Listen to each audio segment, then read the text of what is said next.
എല്ലാവർക്കും നമസ്കാരം. ഇലക്ട്രോണിക്സ് പഠിക്കാം ചാനലിലെ ആദ്യത്തെ ഒരു മേക്കിംഗ് വീഡിയോയിലേക്ക് എല്ലാവർക്കും സ്വാഗതം. ഇന്ന് നമ്മളിവിടെ ഉണ്ടാക്കാൻ പോകുന്നത് ഒരു അടിപൊളി ടോർച്ചാണ്. ഈ ടോർച്ചിന് വേണ്ട സാധനങ്ങൾ എന്തൊക്കെയാണെന്ന് നമുക്ക് ആദ്യം തന്നെ നോക്കാം. ആദ്യമായിട്ട് ഞാൻ എടുത്തിരിക്കുന്നത് ഒരു PVC പൈപ്പിൻ്റെ ബെൻഡാണ്. ഇതാണ് നമ്മുടെ ടോർച്ചിൻ്റെ മെയിൻ ബോഡി. ഓക്കെ, അപ്പോൾ ഞാൻ ആദ്യമേ തന്നെ ഒരു സ്വിച്ചിൻ്റെ പൊസിഷൻ എവിടെ വരണമെന്ന് നോക്കിയിട്ട് അവിടെ കട്ടൊക്കെ ചെയ്ത് വെച്ചിട്ടുണ്ട്. അടുത്തത് വേണ്ട നമ്മുടെ മെയിൻ പാർട്ടാണ് നമ്മുടെ ടോർച്ചിൻ്റെ റിഫ്ലക്ടർ അസംബ്ലി. ഇത് ഞാൻ ഒരു പഴയ എവറഡിയുടെ 3 സെല്ലിടുന്ന 3 ബാറ്ററി ഇടുന്ന ഒരു ടോർച്ചിൻ്റെ എടുത്തതാണ്. അപ്പോൾ നൈസ് റിഫ്ലക്ടറും ഒരു LED ബൾബൊക്കെ ആയിട്ടുള്ള ഒരു അടിപൊളി ഹെഡ്, ടോർച്ചിൻ്റെ ഹെഡ് നമുക്ക് കിട്ടിയിരിക്കുകയാണ്. അടുത്ത് വേണ്ടത് ഒരു സ്വിച്ച്. ടോർച്ച് ഓൺ ഓഫ് ആക്കാൻ വേണ്ടിയിട്ട് നമുക്കൊരു സ്വിച്ച്. പിന്നെയുള്ളതാണ് നമ്മുടെ ടോർച്ചിന് ലിഥിയം അയൺ ബാറ്ററി ആണ് വയ്ക്കുന്നത്. 18650 എന്നാണ് ആ ബാറ്ററിയുടെ സൈസ്. അപ്പോൾ ഇത് ആ ലിഥിയം അയൺ ബാറ്ററീസൊക്കെ നമുക്ക് ചാർജ് ചെയ്യുമ്പോൾ അറിയാം, അതിന് കുറച്ച് സേഫ്റ്റിയോടുകൂടി തന്നെ കൈകാര്യം ചെയ്യേണ്ട സാധനമാണ് ലിഥിയം അയൺ ബാറ്ററി. അപ്പോൾ അതിന് വേണ്ടിയിട്ടുള്ളൊരു ചാർജിങ് മൊഡ്യൂളാണിത്, TP4056. ഇതിനകത്ത് over voltage, under voltage, over current, അതിനുള്ള പ്രൊട്ടക്ഷൻസും ഉണ്ട്. ഇതൊക്കെയാണ് പ്രൊട്ടക്ഷൻ സർക്യൂട്ട്സ്. ഈ സർക്യൂട്ട് അതിനെ ബാറ്ററിയിൽ ചാർജ് ചെയ്യാനും പിന്നെ അതിനൊക്കെ ഹെൽപ്പ് ചെയ്യുന്നതാണ്. അടുത്തതായിട്ട് നമുക്ക് വേണ്ടതാണ് ഒരു 18650 ലിഥിയം അയൺ ബാറ്ററി. ഇത് ഞാൻ ഒരു കേടായിട്ടുള്ള ലാപ്ടോപ്പ് ബാറ്ററിയിൽ നിന്നും തല്ലിപ്പൊളിച്ചെടുത്തിട്ടുള്ളതാണ്. അടുത്തത് നമുക്ക് പുറമേ നിന്ന് ഈ ബാറ്ററി ചാർജ് ചെയ്യാനായിട്ടുള്ള കണക്ഷൻ കൊടുക്കാനുള്ളൊരു സോക്കറ്റ്. ഇത് DC സോക്കറ്റാണ് ഞാൻ യൂസ് ചെയ്യുന്നത്. പിന്നീട് അടുത്തത് ഈ പെർഫ്യൂം ബോട്ടിൽ നമുക്ക് ഫുള്ളായിട്ട് വേണ്ട, നമുക്കിതിൻ്റെ ക്യാപ്പ് മാത്രം മതി. ഓക്കെ, അപ്പോൾ ഈ ക്യാപ്പ് എന്തിനാണെന്ന് വെച്ചാൽ ഞാൻ കുറേ നടന്നു ഈ ബെൻഡ് ക്ലോസ് ചെയ്ത് വയ്ക്കാനുള്ള കറക്റ്റ് സൈസിലുള്ള സാധനം കിട്ടാൻ വേണ്ടിയിട്ട്. അപ്പോൾ അവസാനം ചെന്നെത്തിയത് ഈ പെർഫ്യൂമിൻ്റെ ഈ ക്യാപ്പിലാണ്. അപ്പോൾ ഇത് കറക്റ്റായിട്ട് ഇങ്ങനെ ടൈറ്റായിട്ട് നമുക്ക് നൈസായിട്ട് നമ്മുടെ PVC ബെൻഡ് ക്ലോസ് ചെയ്ത് വയ്ക്കാൻ പറ്റും. ഇനി നമുക്ക് വേണ്ടത് കുറച്ച് വയറാണ്. നമ്മുടെ ആവശ്യാനുസരണം കട്ട് ചെയ്ത് യൂസ് ചെയ്യാൻ വേണ്ടിയിട്ട് കുറച്ച് വയേഴ്സ്, പിന്നെ നമ്മുടെ ടൂൾസ്, അതായത് സോൾഡറിങ് അയൺ, സോൾഡർ ലെഡ്, പിന്നെ നമ്മുടെ വയർ സ്ട്രിപ്പർ, വയർ കട്ടർ,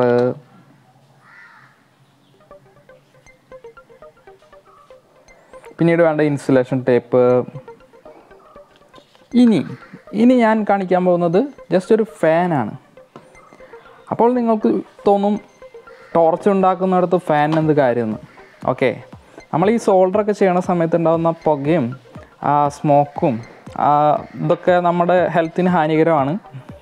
അപ്പോൾ അത് നമ്മുടെ അടുത്തുനിന്നും വലിച്ചു കളയാൻ വേണ്ടിയിട്ട് ഒരു ഫാൻ യൂസ് ചെയ്യുന്നു. ഞാനിപ്പോൾ ജസ്റ്റ് ഒരു പവർ ബാങ്കിലേക്കാണ് ആ ഫാൻ കണക്ട് ചെയ്യുന്നത്. ഇത് 5 വോൾട്ട് ഫാനാണ്. അത്യാവശ്യം നല്ല കാറ്റൊക്കെ ഉള്ള ഒരു ഫാനാണ്. അപ്പോൾ ഇത് നമ്മുടെ അടുത്തുനിന്നും സോൾഡർ ചെയ്യുമ്പോൾ ഉണ്ടാകുന്ന പുകയും അതൊക്കെ വലിച്ചു കളയാൻ വേണ്ടിയിട്ട് നമ്മൾ സെറ്റ് ചെയ്ത് വയ്ക്കും.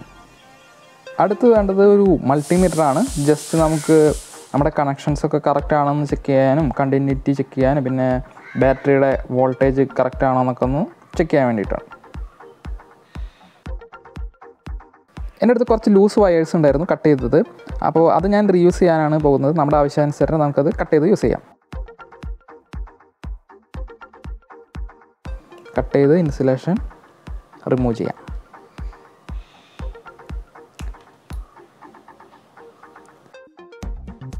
ഓക്കെ, അപ്പോൾ നമ്മുടെ വയേഴ്സിൻ്റെ ഒക്കെ ഇൻസുലേഷൻ കളഞ്ഞു കഴിഞ്ഞു. ഇനി നമുക്ക് ജസ്റ്റ് ഡെസ്ക് ഒന്ന് ക്ലീൻ ചെയ്യാം.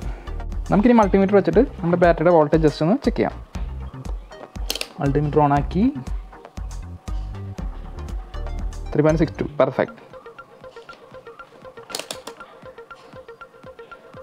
ഇനിയിപ്പോൾ ഡയറക്റ്റ് ഈ ഫ്ലാറ്റ് സർഫേസിൽ സോൾഡർ ചെയ്യാൻ ഇച്ചിരി ബുദ്ധിമുട്ടായിരിക്കും. നമുക്കപ്പോൾ അതൊരു ചെറിയൊരു സാൻഡ് പേപ്പർ വെച്ചിട്ട് ജസ്റ്റ് ഒന്ന് ഉരച്ച് ഒന്ന് റഫാക്കാം. എളുപ്പത്തിൽ സോൾഡർ പിടിക്കാൻ വേണ്ടിയിട്ടാണ് അങ്ങനെ. ഇനി നമുക്ക് ബാറ്ററിയിലേക്കുള്ള വയറുകൾ സോൾഡർ ചെയ്തെടുക്കാം. അതുമായിട്ട് നമുക്ക് പോസിറ്റീവ് വയർ സോൾഡർ ചെയ്യാം. ആഹാ, പുക ഫാൻ വലിച്ചു കളയുന്നത് കണ്ടോ. ബാറ്ററിയിൽ സോൾഡർ ചെയ്യുമ്പോൾ ശ്രദ്ധിക്കുക, ബാറ്ററി അധികം ചൂടാവാതെ നോക്കുക.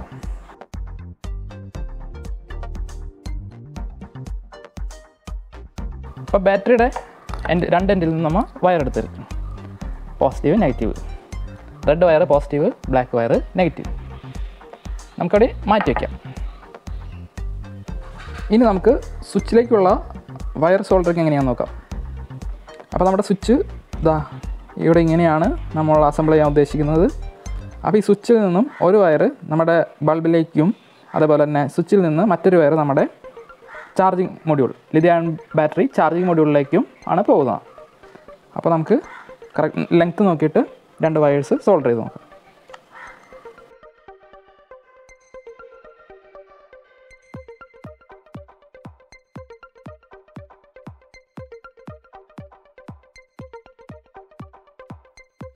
ഇനി നമുക്ക് ടോർച്ച് ഹെഡിലെ LED ലൈറ്റ് സോൾഡർ ചെയ്യാം. ഇതിൽ ചെറിയ LED ബൾബുള്ള PCBയിൽ LEDയുടെ പ്രൊട്ടക്ഷന് വേണ്ടിയിട്ടുള്ള കറണ്ട് ലിമിറ്റിംഗ് റെസിസ്റ്റേഴ്സ് ഒക്കെ ഉണ്ട്. അപ്പോൾ ആ PCB നമ്മൾ ഊരിയിട്ട് അതിനകത്തെ LEDയുടെ നെഗറ്റീവ് പോയിന്റിൽ നിന്നും നമ്മളൊരു വയർ എടുക്കുകയാണ്. അവിടെയാണ് നമ്മൾ വയർ സോൾഡർ ചെയ്യുന്നത്. എന്നിട്ട് രണ്ട് സ്ക്രൂ ഹോളിലെ ഒരെണ്ണത്തിൽ കൂടെ നമ്മൾ ഈ വയർ നെഗറ്റീവ് വയർ LEDയുടെ നെഗറ്റീവ് വയർ പുറത്തേക്ക് എടുക്കുകയാണ്.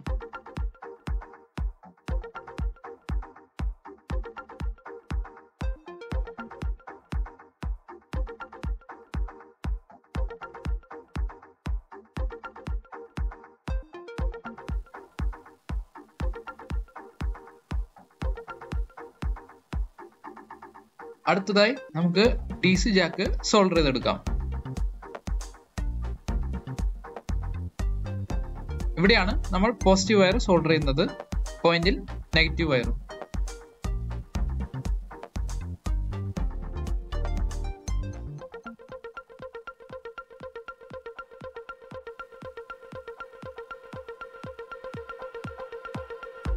ഇനി നമുക്ക് പെർഫ്യൂം ബോട്ടിലിന്റെ ക്യാപ്പിലേക്ക് നമ്മുടെ DC ജാക്ക് കണക്ട് ചെയ്തിട്ട് കുറച്ച് പാക്കിംഗ് ഒക്കെ വെച്ച് കൊടുക്കാം.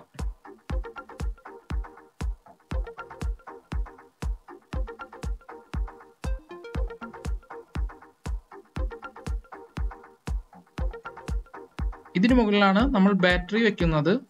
അപ്പോൾ എല്ലാം കൂടി ഷോർട്ടായി നിന്ന് കത്താണ്ടിരിക്കാൻ വേണ്ടിയിട്ട് നമുക്കതിന് മുകളിൽ, അതായത് DC ജാക്കിന് മുകളിലേക്ക് കുറച്ച് കട്ടിയുള്ള പേപ്പറൊക്കെ കട്ട് ചെയ്തിട്ട് വെച്ച് കൊടുക്കാം.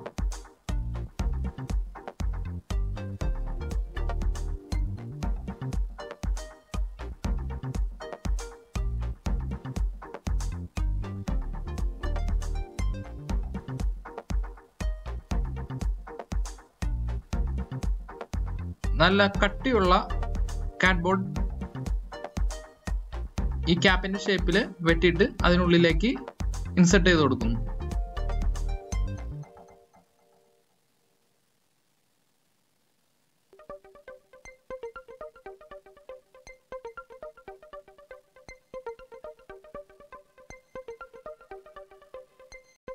ബാറ്ററിയുടെ രണ്ടറ്റത്തും ഇൻസുലേഷൻ ടേപ്പ് ചുറ്റി ബാറ്ററിയെ സേഫ് ആക്കുന്നു.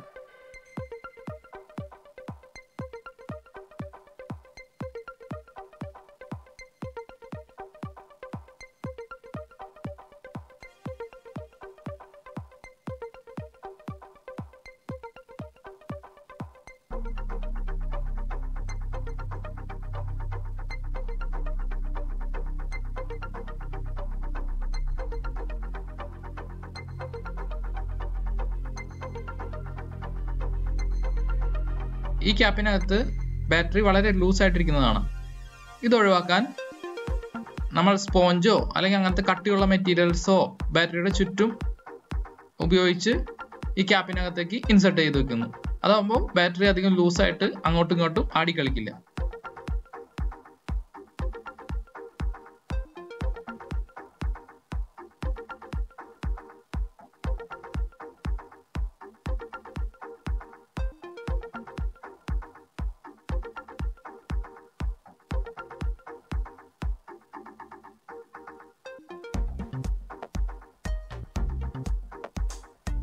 ഇപ്പോൾ ബാറ്ററിയും DC ജാക്കും നമ്മുടെ കേസിനുള്ളിൽ സെറ്റായി കഴിഞ്ഞു. ഇനി നമുക്ക് ചാർജിങ് മൊഡ്യൂള് സോൾഡർ ചെയ്യാം. ഇതാണ് ചാർജിങ് മൊഡ്യൂളിന്റെ ഇൻപുട്ട് സൈഡ്. DC ജാക്കിൽ നിന്നുള്ള റെഡ് വയർ പോസിറ്റീവിലും ബ്ലാക്ക് വയർ നെഗറ്റീവിലും നമ്മൾ കണക്ട് ചെയ്യുന്നു. അതേപോലെ തന്നെ ബാറ്ററിയുടെ കണക്ഷൻസ് B+ലും B-ലും കണക്ട് ചെയ്യുന്നു. ഔട്ട് പ്ലസ് നേരെ സ്വിച്ചിലേക്കും ഔട്ട് മൈനസ് ഡയറക്റ്റ് ആയിട്ട് LED ബൾബിലേക്കും കണക്ട് ചെയ്യുന്നു.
നമ്മുടെ കണക്ഷൻസും സോൾഡറിങ്ങും ഒക്കെ അപ്പോൾ എല്ലാം കംപ്ലീറ്റ് ആയിരിക്കുകയാണ്. അപ്പോൾ അതിനുശേഷം ഞാനിപ്പോൾ ഒരു ഡബിൾ സൈഡ് ടേപ്പ് ഒട്ടിച്ചിട്ടുണ്ട് ചാർജിങ് മൊഡ്യൂളിൻ്റെ താഴെ. അതെന്തിനാണെന്ന് വെച്ചാൽ ഈ സ്വിച്ചിന് താഴെയായിട്ട് നമ്മുടെ ചാർജിങ് മൊഡ്യൂൾ ജസ്റ്റ് ഉള്ളിൽ ഇവിടെ ആയിട്ട് ഒട്ടിച്ച് വയ്ക്കാനാണ്. അപ്പോൾ നമുക്കത് ചെയ്യാം. വയേഴ്സൊക്കെ കറക്റ്റായിട്ട് തമ്മിൽ കൂട്ടിപ്പിണയാത്ത രീതിയിൽ നമുക്ക് ഒന്ന് അറേഞ്ച് ചെയ്തിട്ട് ചാർജിങ് മൊഡ്യൂൾ ഇതിൻ്റെ ഉള്ളിലായിട്ട് ഫിക്സ് ചെയ്യാം.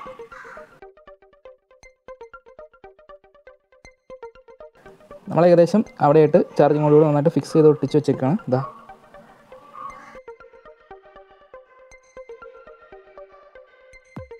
ആഹാ, നല്ല പെർഫെക്റ്റ് ടൈറ്റ് ഫിറ്റായിട്ട് ഇത് ക്ലോസ് ആയിട്ടിരിക്കുന്നുണ്ട്. നമ്മുടെ ടോർച്ച് ഇപ്പോൾ ഏകദേശം റെഡി ആയിട്ടുണ്ട്. എല്ലാം പെർഫെക്റ്റ് വർക്കിംഗ് ആണ്. ഇനി നമുക്ക് വേണ്ടത് എന്താണെന്ന് വെച്ചാൽ ഈ ഒരു ഗ്യാപ്പ് ഇട്ടിട്ടില്ലേ, അത് ഈ എന്തെങ്കിലും പ്രോബ്ലംസോ അല്ലെങ്കിൽ വയർ ലൂസ് കണക്ഷൻ എന്തെങ്കിലുമൊക്കെ വരുന്ന സമയത്ത് നമ്മൾക്ക് ഈ സ്വിച്ച് ഒക്കെ ആക്സസ് ചെയ്യാൻ വേണ്ടിയിട്ട് ഇട്ടാക്കുന്നതാണ്. നമുക്ക് ഈ ഒരു ഗ്യാപ്പ്, ഈ ഓപ്പണിങ് നമുക്ക് എന്തെങ്കിലും വെച്ചിട്ട് ക്ലോസ് ചെയ്ത് വെക്കാൻ. ക്ലോസ് ചെയ്ത് വെക്കുന്നതിന് വേണ്ടിയിട്ട് ഞാനിപ്പോൾ ജസ്റ്റ് ഒരു കട്ടിയുള്ള പേപ്പർ എടുത്തിട്ടുണ്ട്.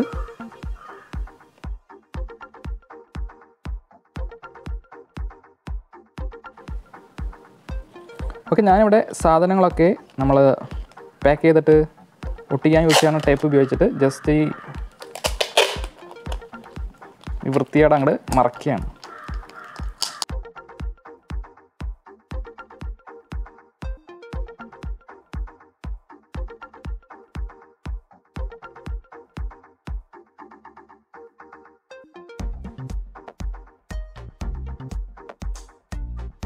ടോർച്ച് റെഡി ആയിട്ടുണ്ട്.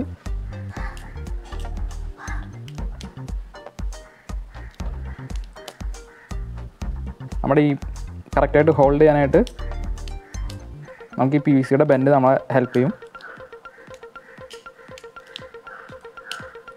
ജസ്റ്റ് ഇങ്ങനെ ഡയറക്റ്റ് ഹോൾഡ് ചെയ്താൽ ടോർച്ചിൻ്റെ ലൈറ്റ് ഈ ഡയറക്ഷനിലേക്ക് പോകും. നമുക്കിനി ഈ ടോർച്ച് എങ്ങനെയാണ് ചാർജ് ചെയ്യാൻ നോക്കാം. ഇപ്പോൾ നമ്മൾ ഒരു DC സോക്കറ്റൊക്കെ ഇട്ടിട്ട് കൊടുത്തിട്ടില്ലേ ടോർച്ചിൻ്റെ ഈ എൻഡിൽ. അപ്പോൾ നമുക്കത് ചാർജ് ചെയ്യാനായിട്ട് ഞാനിപ്പോൾ ഒരു സ്പെഷ്യലായിട്ടൊരു കേബിളും കൂടി ഉണ്ടാക്കിയിട്ടുണ്ട്. അപ്പോൾ അതിൻ്റെ ഒരിടത്ത് നമ്മൾ മെയിൽ DC ജാക്കാണ് കൊടുത്തേക്കണേ. അപ്പോൾ നമുക്കിവിടെ കണക്ട് ചെയ്യാൻ പറ്റും. ഓക്കെ, അവിടെ നിന്ന് ഇങ്ങനെ വയർ പോയിട്ട് നമ്മളൊരു USB കണക്ടറിലേക്കും കൊടുത്തിട്ടുണ്ട്. അപ്പോൾ നമ്മുടെ ഇവിടെ നോർമൽ നമ്മുടെ മൊബൈൽ അഡാപ്റ്ററിലൊക്കെ നമുക്ക് ഇത് കുത്താം. ഒരു എക്സാമ്പിളായിട്ട് ഇതാണ് ഇപ്പോൾ ഒരു മൊബൈൽ അഡാപ്റ്റർ കണ്ടോ. ഇതാണ് അപ്പോൾ നമ്മുടെ ടോർച്ച് ചാർജ് ചെയ്യാനുള്ള ചാർജിങ് സെറ്റപ്പ്. അപ്പോൾ ഈ കേബിൾ ഞാൻ ഉണ്ടാക്കിയതാണ്. ഇവിടെ USB കേബിളിൻ്റെ എൻഡ് കണക്ട് ചെയ്യുന്ന സമയത്ത് 5 വോൾട്ടിൻ്റെ പോസിറ്റീവ് സൈഡും നെഗറ്റീവ് സൈഡും മാറിപ്പോകാണ്ടിരിക്കാൻ പ്രത്യേകം ശ്രദ്ധിക്കണം. ഓക്കെ, അപ്പോൾ ഇത്രയാണ് നമ്മുടെ ടോർച്ചിൻ്റെ സെറ്റപ്പ്.